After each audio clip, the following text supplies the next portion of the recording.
The biggest criminal fraud heist in British history in the heart of Westminster.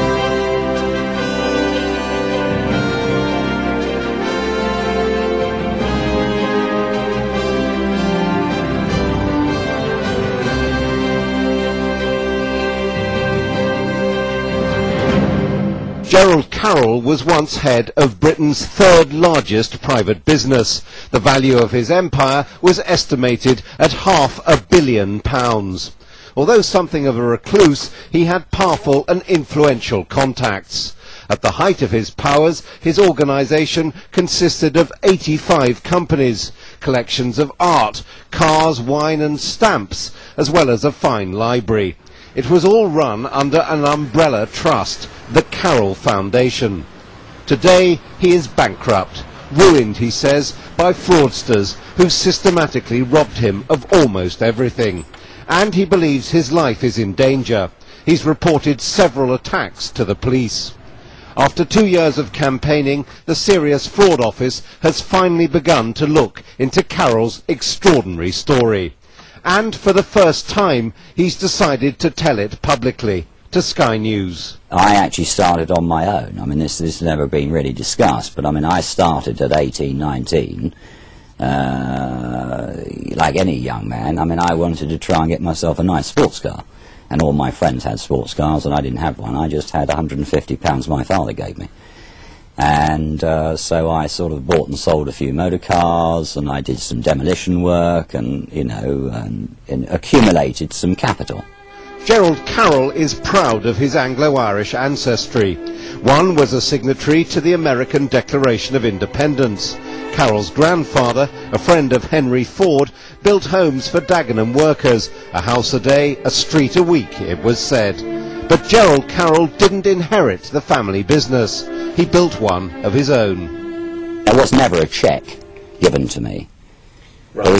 There was never a settlement of funds to me. My father was always very strict about his views on you know, the monetary aspect, which really is reflected in how I conducted my affairs. I mean, you know. So the rapid rise of the Carroll Group of companies, which you were in charge of, was through my own effort.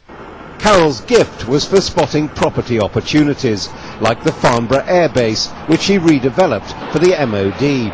He also had a knack of acquiring planning permission and City of London funding, sometimes with little collateral. I could see by 1986 that, you know, I was going to become an extremely wealthy individual, separate to my father's interest. I just felt that, you know, this thing is going to get very large, and so I decided to settle the whole of my business interests in a trust. Carroll had international ambitions as well. He was one of the first Western businessmen to spot the opportunities presented by the fall of the communist bloc. This is him signing a trade agreement with the then Russian Vice President Alexander Rutskoy. Carroll enjoyed the image of the globe-trotting deal-maker. But there was something else. He hints at connections with the security services here and in the United States, and at behind-the-scenes roles in the Northern Ireland peace process.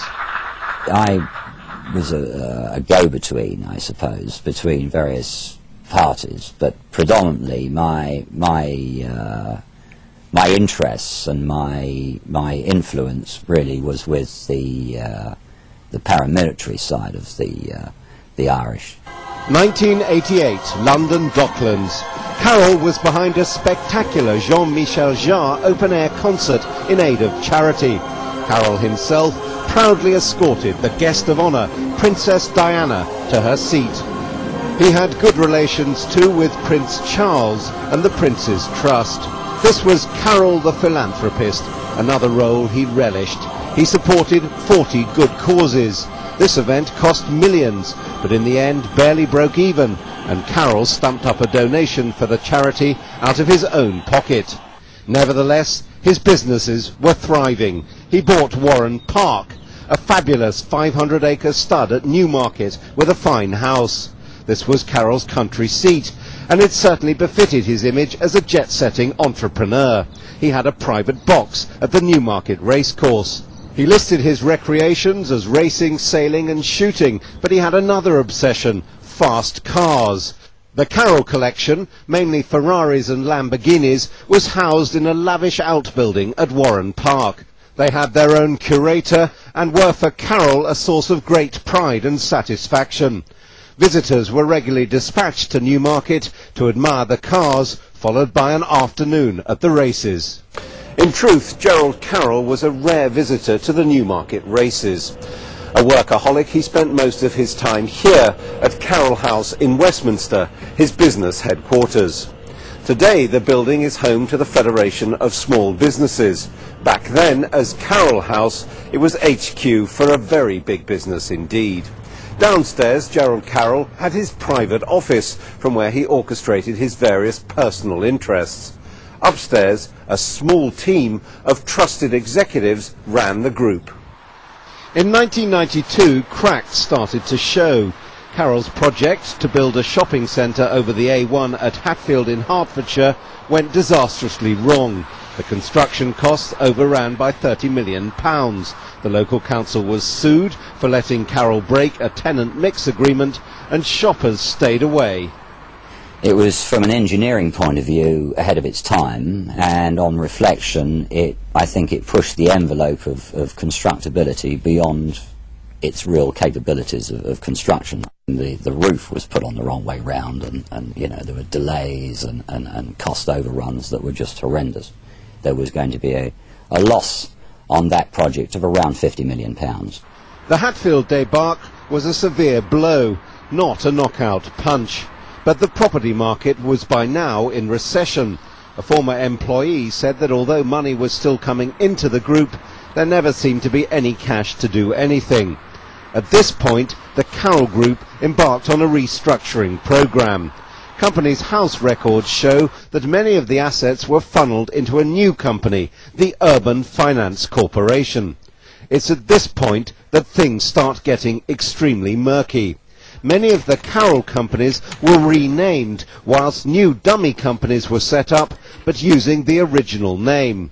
For example, Ely Property became Winskirk, while Winskirk re-emerged as Ely Property. We have about 18 companies, and I say about because one has to be careful on statements, but 18, 17, 19 companies which are dummy, fake companies, of which I've seemed to have been a director of, which I'm afraid have been impregnated with forged signatures of my name, and obviously very serious criminal administration, which is obviously a function of actually erecting these dummy screen companies, which is screening off some of the very serious criminal fraud that's being conducted here. What they do is they use structures to put assets in, to then charge those assets which are sitting in those structures to fill the holes as they start bleeding the money out, as they raise more money, and this balloon gets bigger and bigger, and then the whole thing explodes. Inexplicably, Gerald Carroll himself says he was shut out. He knew nothing of these developments, and he claims his signature was either forged or a signature stamp was used. When you're running 85 companies, you really haven't got a clue.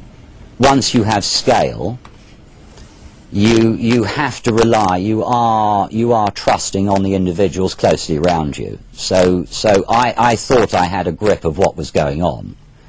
Clearly, what was going on was not actually what was being presented to me, because I was being marginalised. There's no question about that. How was that happening? Well, I suppose, putting it in simple language, I was being refused access to the books and records. Not that I was asking for the books and records in a direct, narrow sense. I was asking for information which basically wasn't coming, and it was all sort of going round in circles, which I suppose in a fiduciary sense is being refused access to books and records. I'm talking about late 92, early 93. Suddenly, Carroll was in serious trouble. His companies had run up big debts with HSBC Midland Bank, debts personally guaranteed by Carroll himself. The bank pulled the plug, and in 1995, Carroll, seeing the writing on the wall, declared himself bankrupt. What transpired is that in January 1995, I find myself going into a personal bankruptcy. Another 125 million of assets were vaporising in front of my eyes, including separately my home at Newmarket, whole rafts of the family art collection, Carroll aircraft at Farnborough, the aeronautical collection, and then a rolling sub-assembly of collateral explosions through 95, 96, being other parts of the empire exploding and dissolving and disappearing. When you say being vaporised, I mean what was actually happening? Going into bankruptcy, just collapsing, assets disappearing, the office disappearing, you know. I mean, just complete mayhem. Well, in most cases, mayhem. these were Total mayhem. These were viable businesses. Viable businesses.